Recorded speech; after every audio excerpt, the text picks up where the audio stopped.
Today on the DNVR Rockies podcast, we bid farewell to the 2024 season, as well as to number 19, Charlie Blackmon. We've got some breaking news in the National League West and a whole lot more. That's all coming up next right here on the DNVR Rockies podcast.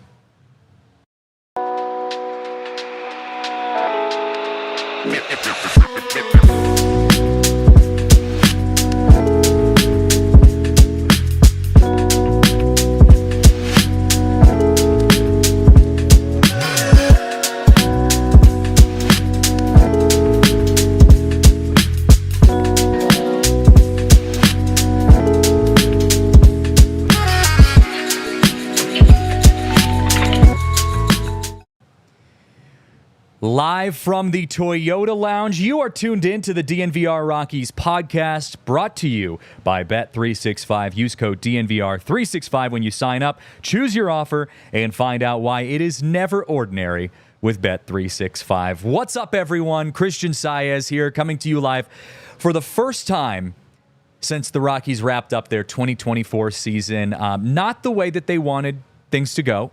101 losses, sets the second most losses in franchise history record, not a record that we want to be throwing out there very often here. Most losses were last season for the Rockies, so not the direction that we really wanted to head, or at least as aggressive of improvements that we wanted to be making. But we've got a lot to talk about here, and we'll start by talking about some breaking news before we get into all the Rocky stuff that we're going to cover here. But we've got some breaking news within the National League West. According to multiple reports, including by Jeff Passan of MLB.com and ESPN, there's a new man in charge over in San Francisco in the National League West. Farhan Zaidi, I believe that's how you pronounce his last name, has been fired by the San Francisco Giants, and they are bringing in Hall of Fame or future Hall of Fame catcher Buster Posey to take over as president of baseball operations. Buster Posey has an incredible resume on field, as many of you know, as especially Rockies fans know. He was arguably the best catcher, up there with Yadier Molina of his time when he was playing for the Giants. And now he's going to get a crack at it to see if he can make a good front office man. And we've talked about, in the past, there's not always a correlation between being a really successful on-field presence and then being a really successful front office presence. Derek Jeter, I think, probably the most glaring example of that in recent years with the Marlins. Obviously, Derek Jeter, an incredible player, but from a Marlins standpoint, when he went into the front office with the Marlins, just has not had the time that he wanted to have there. We'll see with Buster Posey if he can get things turned around for the Giants, a team that's not by any means, floundering. I mean, they're not the Rockies right now. They finished above the Rockies in the NL West, but a team that had, I think, higher expectations given some of the guys on their roster. Blake Snell, Logan Webb, from the pitching rotation. You've got Yastrzemski, who we don't really know what's going to happen to him in this offseason. Matt Chapman, Gold Glove third baseman this year. This Giants team is a pretty good team, and the Rockies got to experience that this year, obviously being in the same division. So we'll see if Buster Posey can be a presence in the front office. My initial reaction to that is that Buster Posey is a great player. I just don't know if he has the personality to be a good front office manager. Maybe he is. Maybe he does. I don't know. But from the times that I grew up watching him and seeing him interact with the media and that kind of thing, he just doesn't have the go out and get him type of personality that I think, emotionally and verbally comes with being in that front office. But he could surprise me. So we'll see how that goes. But that was some good breaking news brought to you by Indeed to start off our Monday.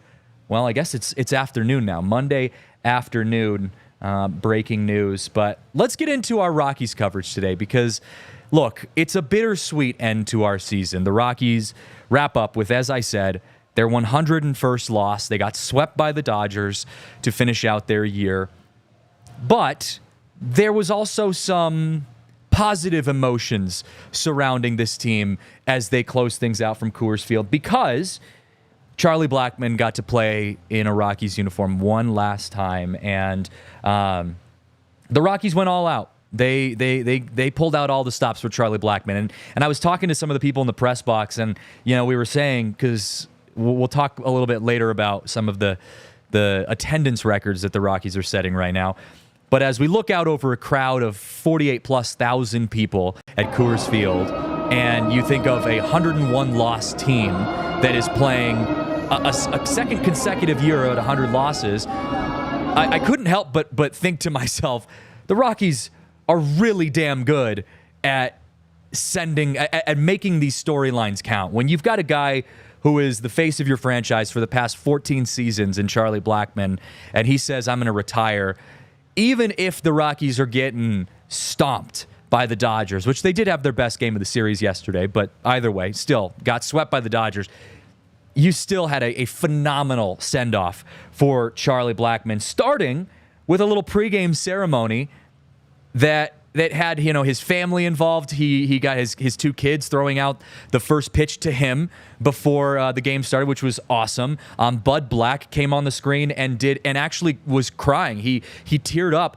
in a pregame farewell to Charlie Blackmon, which was incredible to see. It's not a side of Bud Black we see very often, the emotional side of things. And then we also saw the Rockies honor him with a little gift.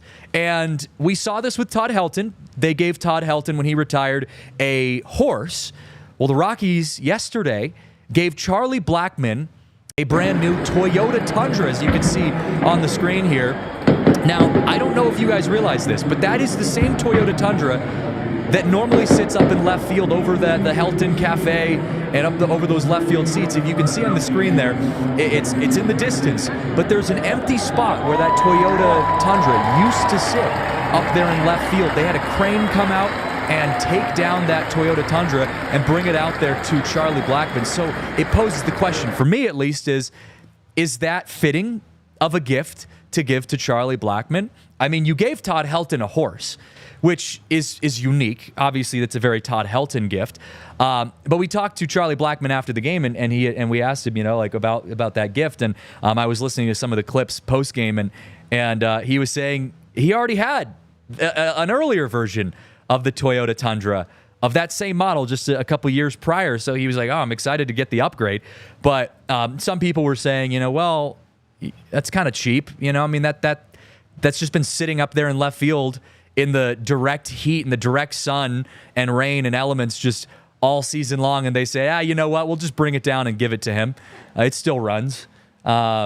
Either way, still pretty cool. Also, I mean, they did add the number 19 decal on the top of it. That was a late addition to that Toyota Tundra. So cool stuff there. I think, anytime you give a gift to someone, in their going away ceremony, that's a cool thing. So the Rockies honoring him with a Toyota Tundra. But it was very emotional all around for the Rockies and the organization. I said Bud Black got kind of emotional as well, and he also got emotional when he was talking to us about that, because obviously in the media we were asking Bud a couple questions about his time with Charlie Blackmon, and so Bud got a little teary talking to us pregame about that and how it felt to write Charlie Blackmon's name one last time on the roster sheet. And this is what he had to say for us pregame about writing Charlie Blackmon's name one more time.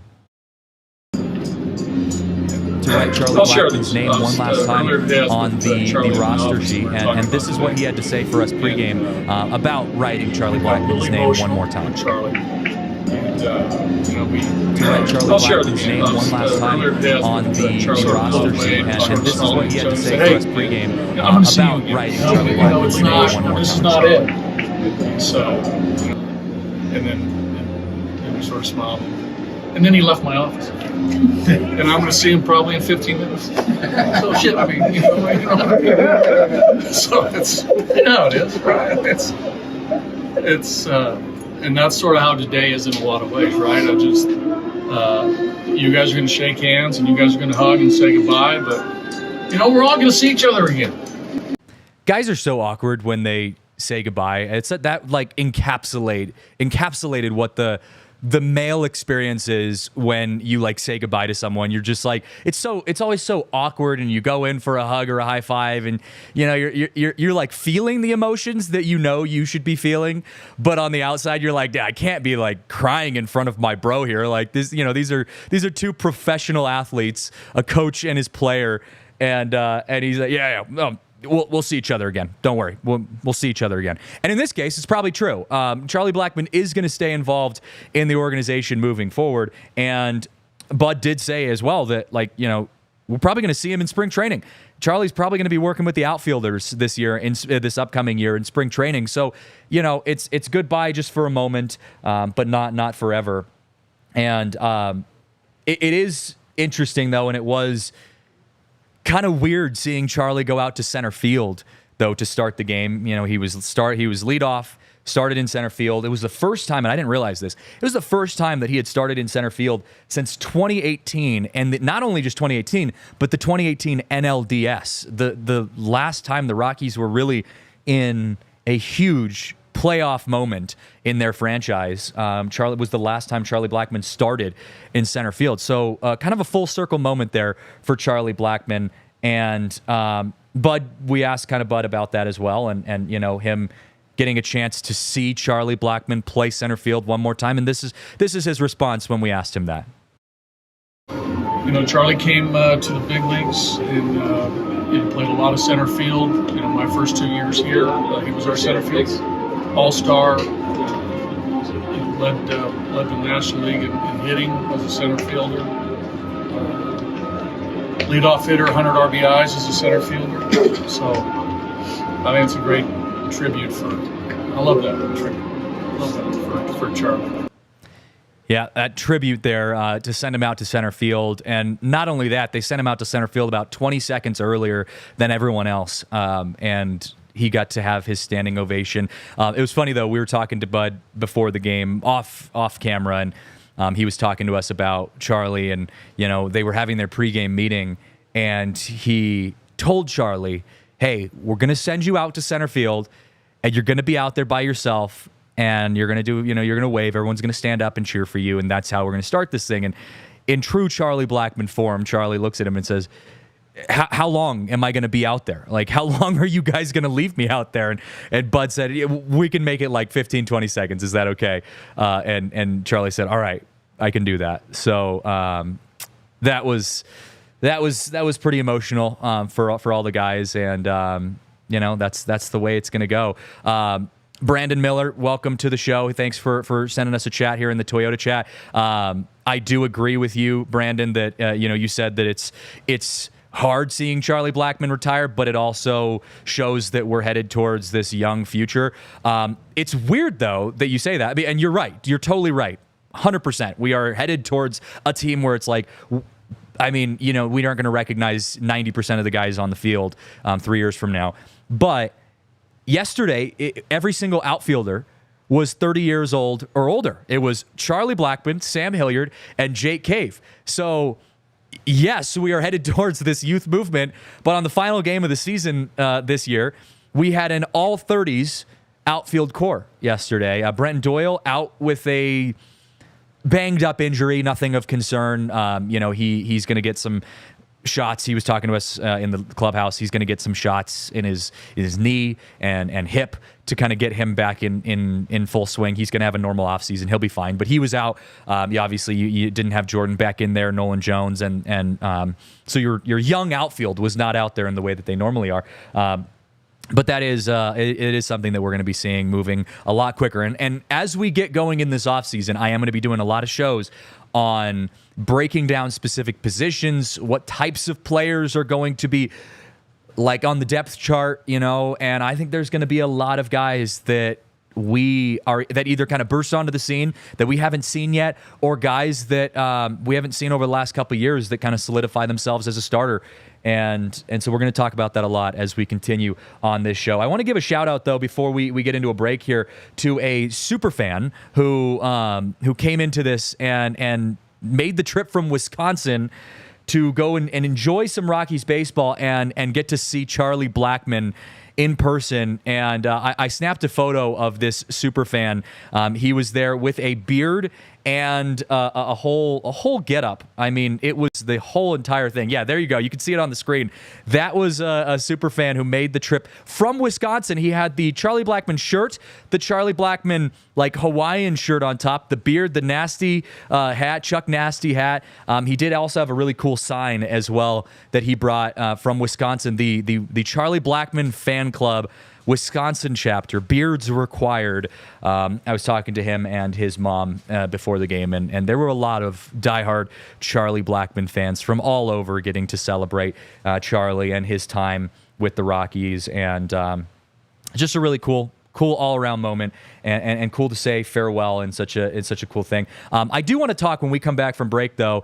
There was some questions about why the Rockies took Charlie Blackmon out in the third inning and didn't let him play the remainder of the game. And we got some answers for you when we talked to the guys post-game, so I want to give you that answer when we come back. But before we get into that, we got to give a shout-out to our friends over at UC Health, because at UC Health, they want you to live your healthiest lives and be the healthiest version of yourself with their Ready, Set, Co initiative. And that's all right now around getting Colorado back to their rightful place as the healthiest state in the country. I always say that it's shocking to me that we are not the healthiest state in the country. We are number 2.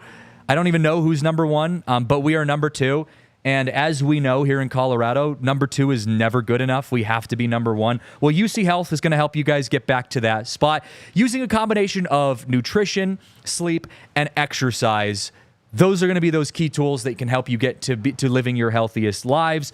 So start to make some little changes, maybe wake up a little bit earlier, get your morning walk in. Marissa and I took the dogs for a walk today for the first time in over a week this morning, because we haven't had a chance to with just the chaos of the season. And I've had college football broadcasts that have been popping up, and it's just been a hectic schedule for us. And so we actually had the chance to get up kind of early, go to the gym, and then go take the dogs on a walk. And man, it feels great. And so with the UC Health Ready, Set, Co initiative, just doing little things like that doesn't have to change your whole life, just little decisions that can help you get to living your healthiest life. If you want to join UC Health's Ready, Set, Co challenge, click the link in the show notes of this podcast, or go to uchealth.org/Ready, Set, Co, spelled C-O.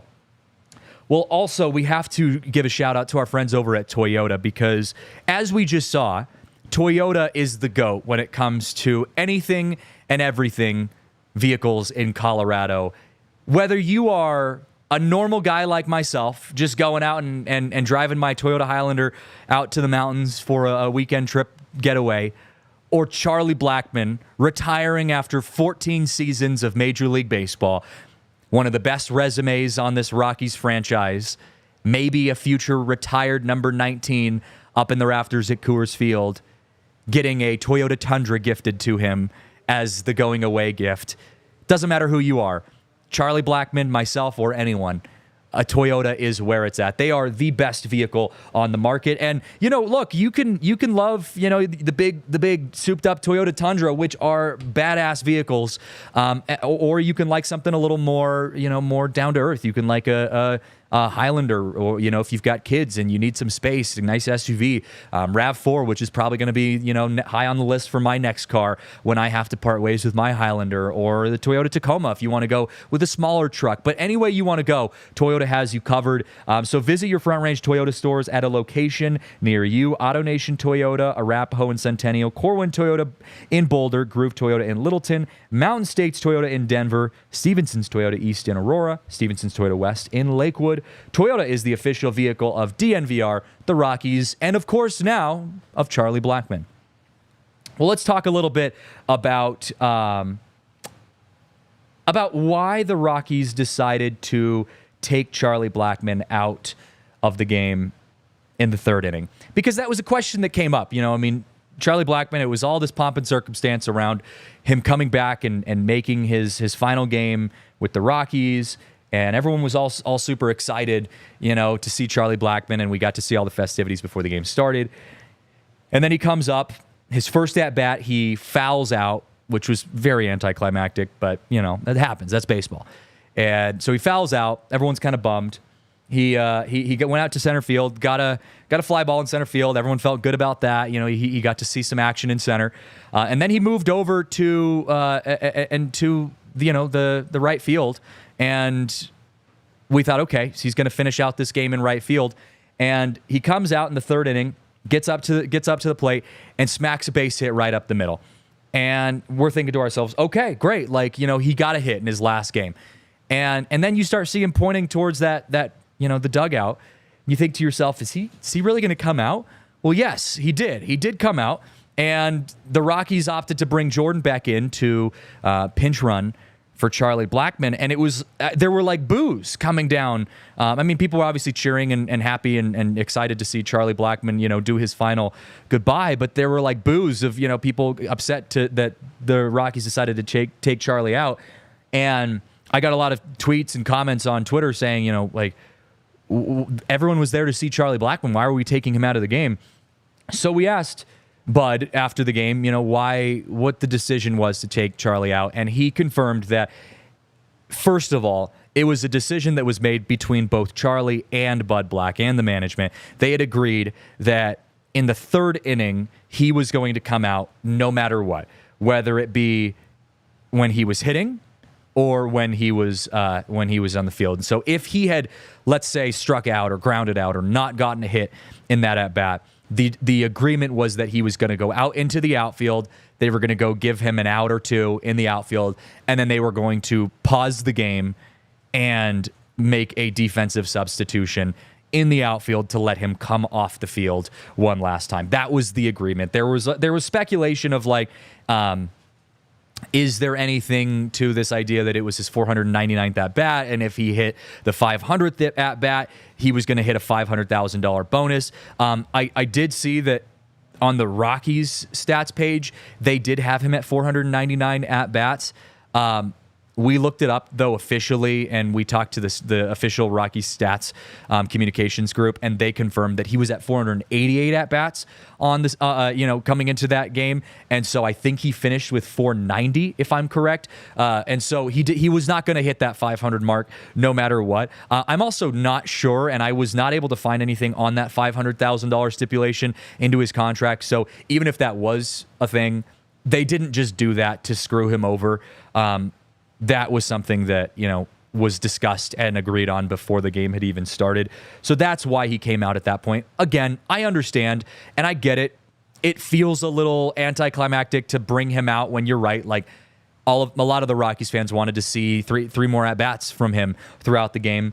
But if you look at it in the grand scheme of his career, yes, in the one singular game sense, it's a bummer.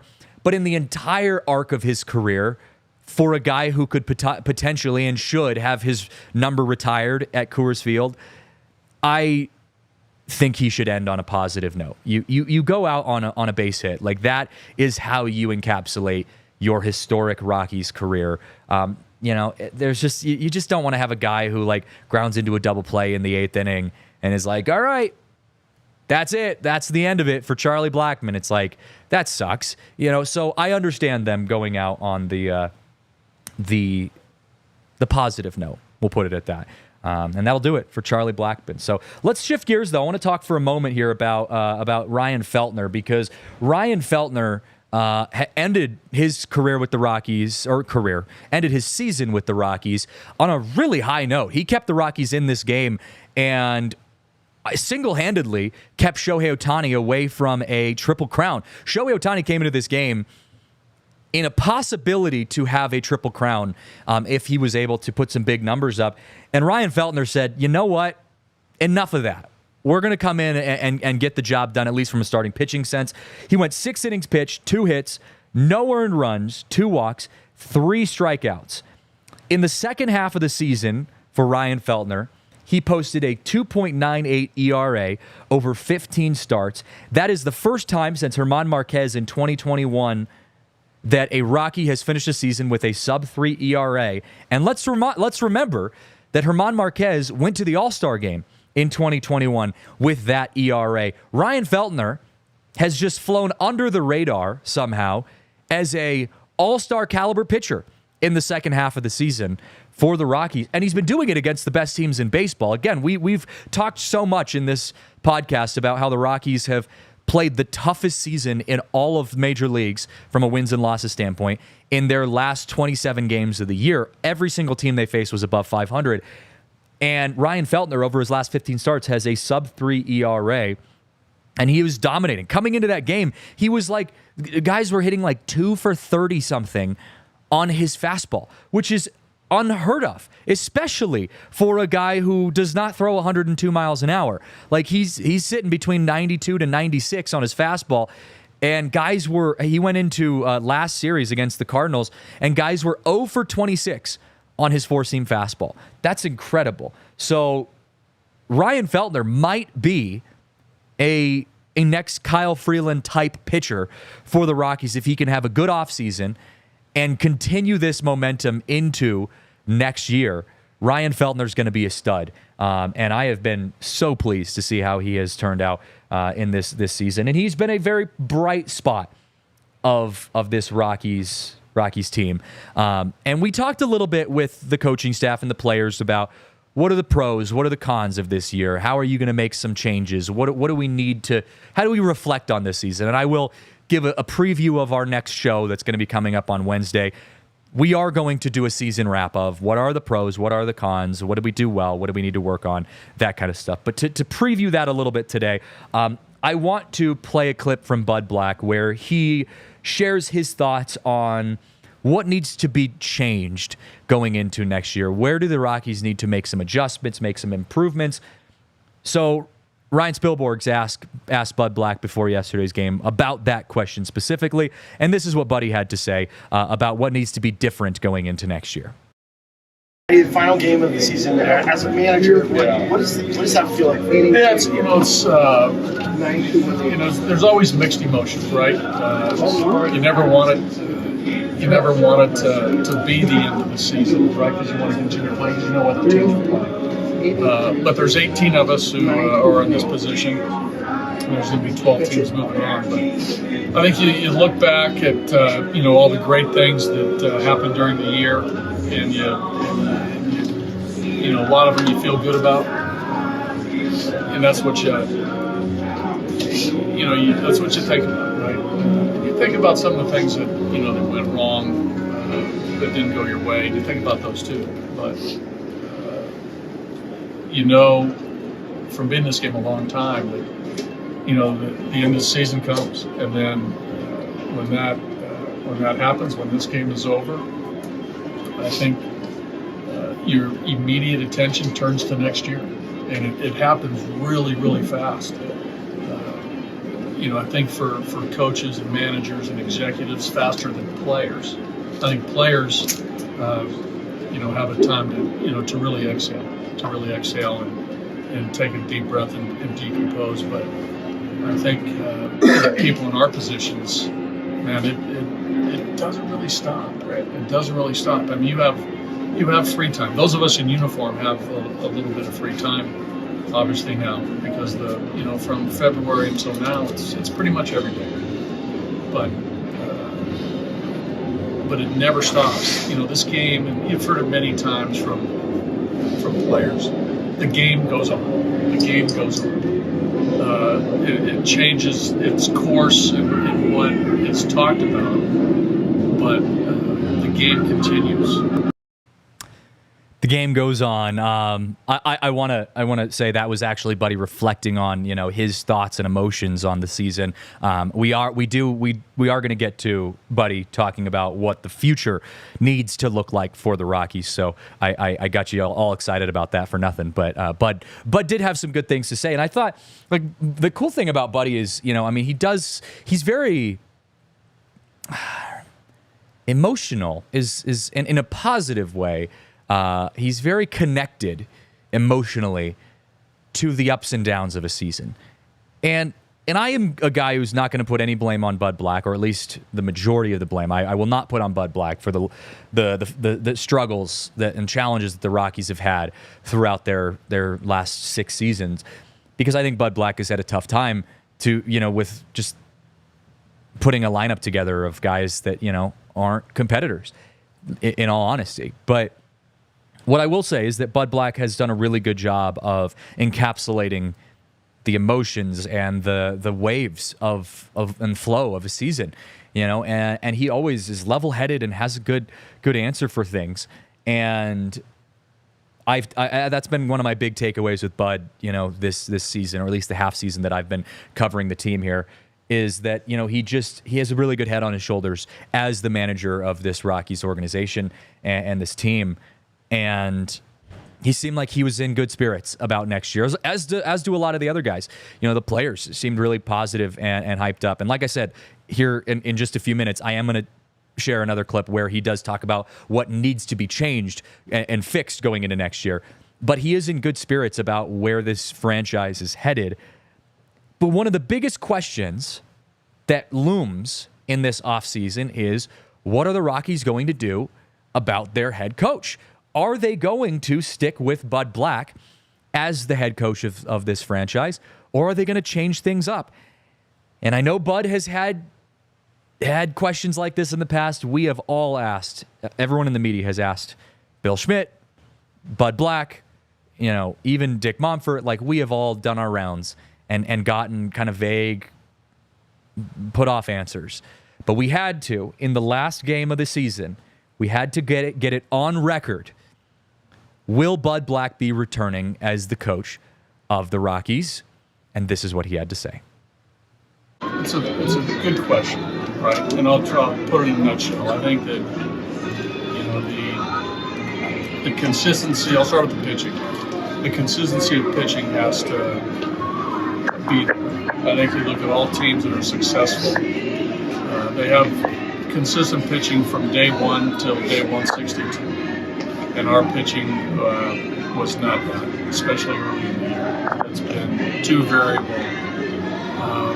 And it didn't lead to enough stretches of good pitching that enabled us to win some games.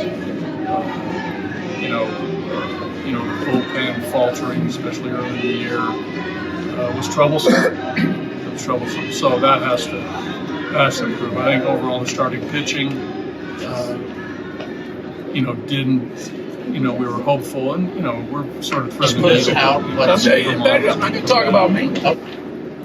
Sense it was going to come back, and Kyle going down for a couple months, and some of the guys that made starts for us, and you can look at it.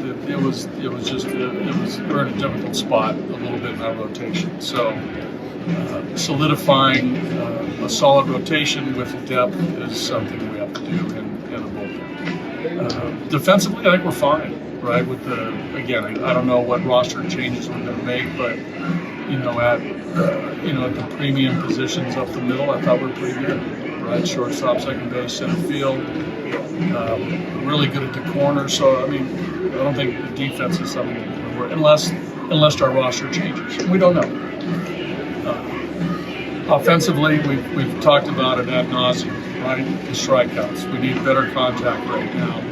Whether the roster changes and the names change, maybe it changes. But if a lot of the guys come back who are here, they meaning the guys who strike out a lot, we got to cut the strikeouts in a nutshell. We got to put the ball in play. And you hope that some of these younger service time players, and we have Doyle, Tovar, Goodman, down the line of all the back. We got. I was looking at their service time, right? The Dodgers, right? Even their backup players that came in, Taylor, look at the service time. They got service time. We don't, with the exception of Chuck, and you can say Mac has some service time, but on balance of the 14 guys, and it takes time. So we need that to happen. We need that timeline to happen quickly. Just put us out. I'm not going to talk about me. Okay. You know that. Okay. I told you that in my office when we were talking to Jerry. Thank you for not asking.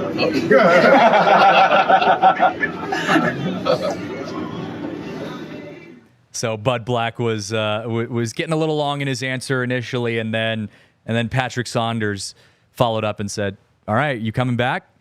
And you heard him at the end there say, No. We're not talking about me. This isn't about me. It's the ultimate pivot right there by Bud Black. And, he said, thanks for not asking. That was his way of saying, please don't bring it up again. So we don't know. We have heard some reports that it'll be announced within this first week. So we are on our toes waiting for that big announcement. Is Bud Black going to be back as the Rockies' next coach? But let's take a quick break here on the podcast. Give a shout out to our friends over at Breck Distillery, because Breckenridge Distillery is truly one of a kind. They are the world's highest distillery, founded in 2008. They're most well known for their bourbon whiskey, high rye mash American style whiskey, and that is truly my favorite whiskey. And I was introduced to Breck Distillery when I first moved to Colorado a couple years back, or about 3 years back, and went to a Broncos tailgate here with the DNVR crew, and we were taking some shots, and I got to try Breck Distillery, and I'm a bourbon whiskey guy through and through. And got to try Breck Distillery, and it is truly a smooth, incredible whiskey. I have drank nothing but Breck Distillery, since, from a whiskey standpoint. And anytime I get to go out and enjoy a Broncos tailgate, that is exactly what I like to pair that with. And I bring some Breck Distillery whiskey with me when I go golfing, even, have a little flask of it. I mean, it is some good whiskey. So you're missing out if you haven't tried Breck Distillery. They've got some premium whiskey. They've also got some great tasting and, some great cocktails. Everything you want to know, you can check that out by going to their website at BreckenridgeDistillery.com. And also right now, you can enter to win 2 tickets to Denver Broncos games in the Breckenridge Bourbon Whiskey Suite. Share how you celebrate Broncos by posting your photos to social media using code #bourbon. Also use code DNVR at checkout for free shipping on all orders over $99. Learn more at BreckenridgeDistillery.com. Also, baseball season's wrapping up here. We've got some crazy games today, and across Major League Baseball as October is right around the corner. First baseball in October starting tomorrow. And with that comes some awesome opportunities to get on the betting train with Bet365, because at Bet365, we don't do ordinary. And I mean, I'm biased because I cover baseball, but baseball is truly my favorite sport to bet on, just because there are some incredible bets on the baseball side of things, and Bet365 definitely has you covered. They've got this thing called MLB Early Payout, where if your team goes up by 5 runs or more at any point in the game, you're a winner. Right then and there. It's it. The game's over. Who cares what happens through the rest of the game? You are a winner. Same game parlay and parlay selections will be marked as winners. So make sure you check out Bet365. Open an account. Use code DNVR365 when you sign up, and see why it is never ordinary at Bet365. You must be 21 or older and physically located in Colorado. Please gamble responsibly. If you or someone you know has a gambling problem and wants help, call or text 1-800-GAMBLER. All right, I have this topic I want to bring up because I think this came up over the weekend to me, and I want to set things straight here because this is something that I've gone rounds and rounds on with people, but it has to do with the fans and the attendance at Coors Field.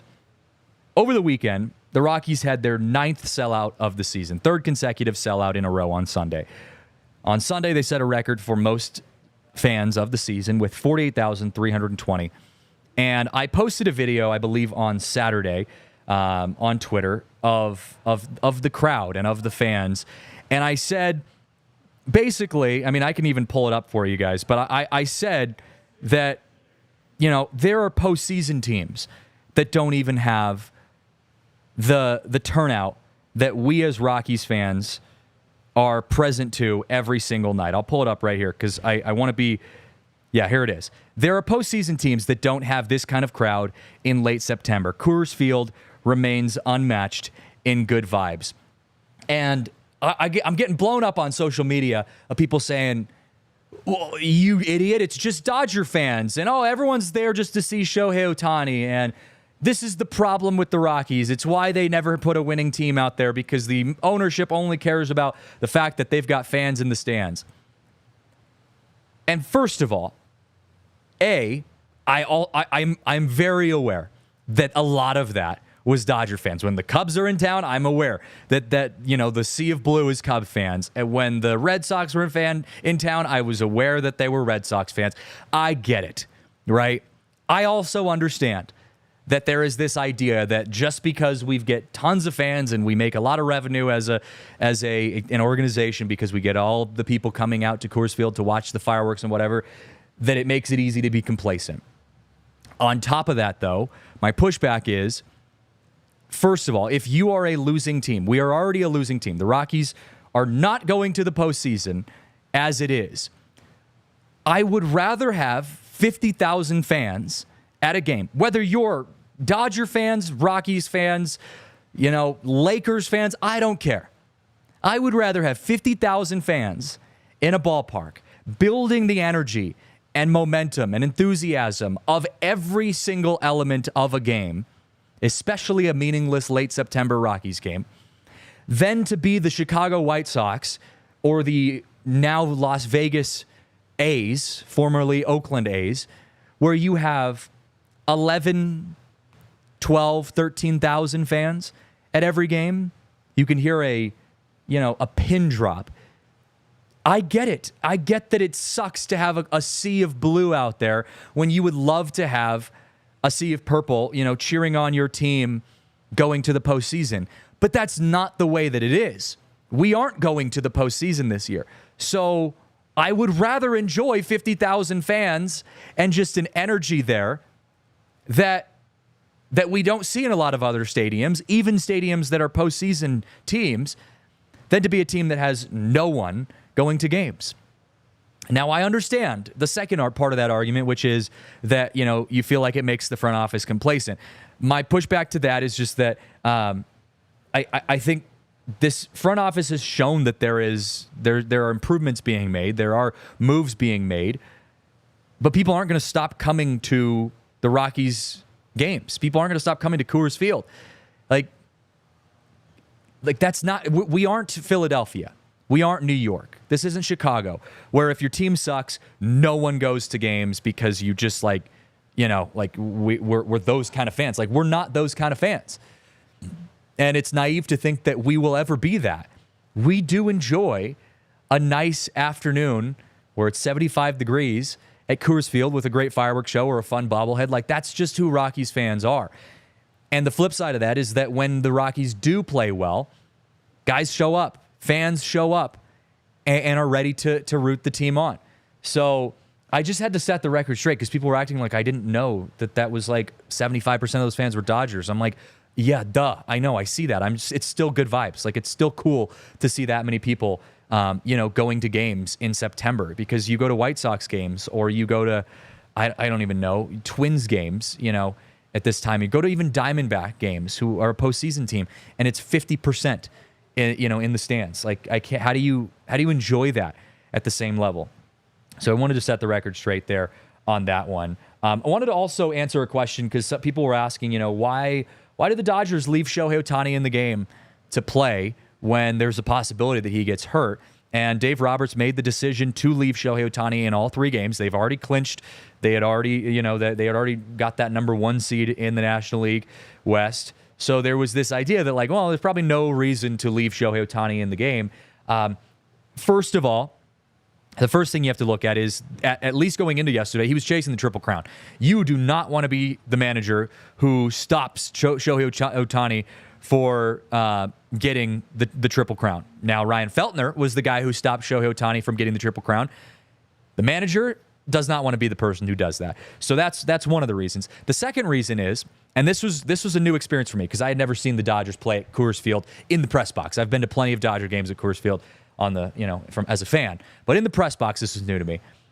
There was over 50 different media members coming from Los Angeles, most of them Japanese media members, who were coming to cover Shohei Ohtani, and that's it. And so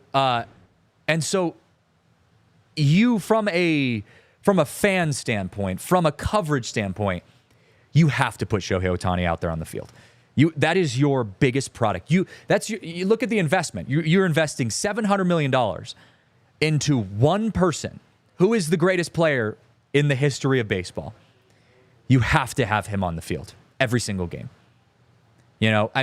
And think of what we just saw in the NBA.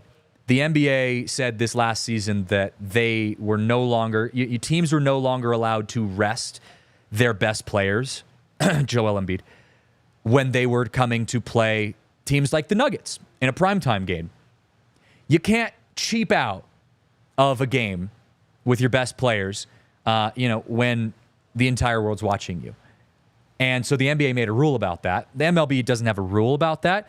But I think Dave Roberts and the Dodgers organization understands that, like, we've got to put our best product out there every single day because he's what sells. Shohei Ohtani. I looked around the press box, even Rockies media members, every single time Shohei came up to the plate. And by the end of the game, I mean, he wasn't chasing Triple Crown. He wasn't he wasn't trying to hit the 60-60 mark. Every single person was recording Shohei Ohtani with their phones. It was incredible. I've never seen anything like that since the Barry Bonds era. So that's why Shohei Ohtani was playing, for those of you who are asking and trying to figure out why he was playing in that situation. But let's take one more break because we've got a lot of Major League Baseball national news to talk about. The Mets and Braves, an insane doubleheader today that we've never seen in the history of baseball, and is also a disaster of a PR nightmare for Major League Baseball. We're going to talk about that here after the break. But before we get into that, we got to give a shout out to our friends over at Chinook Seedery. They are the best sunflower seeds in the market, and my favorite personal sunflower seeds. Not only do they have incredible flavors, but they have some of the best ingredients, because why I love Chinook seeds, they don't leave that bad aftertaste in your mouth. You can eat them all day long. You could be like Nolan Arenado, who has an entire bag of Chinook seeds in his back pocket and whips them out and just shoves a handful of seeds in his mouth every 5 minutes. That's the way to do it. And Chinook seeds, they are truly the best. So get a sampler pack. You can try all 8 of their flavors. They've got original lemon pepper, jalapeno ranch, Parmesan and pepper, cinnamon toast, a wild but good flavor, dill pickle, hatch green chili, my personal favorite, smokehouse barbecue. They are the largest seeds on the market. So head over to ChinookSeedery.com and use code ROCKIES. That is code ROCKIES for 20% off your order. They are the best seeds ever. Well, speaking of the best ever, we're going to talk about the best place to get tickets out there on the market right now. That is through the Game Time app. There has never been a better time to be a fan of anything than right now. With the Game Time app, they make it easier and effective to get your tickets fast and affordable. As the game gets closer, the tickets get cheaper with the Game Time app. I will say, I was talking to Harrison Wind the other day on TDSP, and he was trying to go to that Sunday game for the Rockies. We've been seeing Rockies games where you can get tickets for $5. They were expensive. It was pretty expensive to go watch the Rockies play. Obviously, 48,000 fans. You were looking at club level seats for almost $100 if you were going to a Rockies game over the weekend. It was also the last game of the year. The Dodgers were in town. It was a big deal. With the Game Time app, I actually checked about 2 minutes before the game started, and they had tickets getting down to about $40-$50, which was pretty cheap. Like I said, tickets were starting at around $80-$90 about 4 or 5 days before that game started. So Game Time app, they are where you want to get your tickets. They can get you into that game as cheap as possible. Live sporting events, live concerts, whatever it is, Game Time has you covered. So take the guesswork out of buying tickets with Game Time. Download the Game Time app, create an account, use code DNVR for $20 off your first purchase. Terms and conditions apply. Again, create an account, redeem code DNVR. That is DNVR for $20 off. Download Game Time today. What time is it? It's game time. All right. Let's talk about this disaster of a doubleheader that we have going on right now. First of all, I want to update you guys because it is happening right now. Mets and the Braves. Braves up 3-0 in the 7th inning to the Mets. Now, here's what's at stake. It's a wild card game, basically, is what you're playing for. You have a doubleheader that got postponed due to the hurricane kind of runoff between the Mets and the Braves. So the Mets and the Braves have to play 2 games back-to-back today. The Diamondbacks are currently sitting on the outside, looking in, waiting and praying, hoping that one of these teams loses both games. So here's the scenario. If the Mets and Braves split, either way, Mets win game 1, lose game 2. Braves win game 1, lose game 2. Doesn't matter how it goes. If it's a split, Diamondbacks are eliminated. Both the Mets and the Braves move on to the postseason. If one of those teams sweeps, gets 2 wins, Mets take 2 wins, Braves take 2 wins. Then the Diamondbacks are in the playoffs, and the team that lost the 2 games today is eliminated. That's the way things are going right now. Here's where this is a absolute disaster for Major League Baseball. Right now, as I was just mentioning to you, the first game's happening right now. Braves are up 3-0. Let's say the Braves walk away with a victory today in their first game. What's stopping the Braves?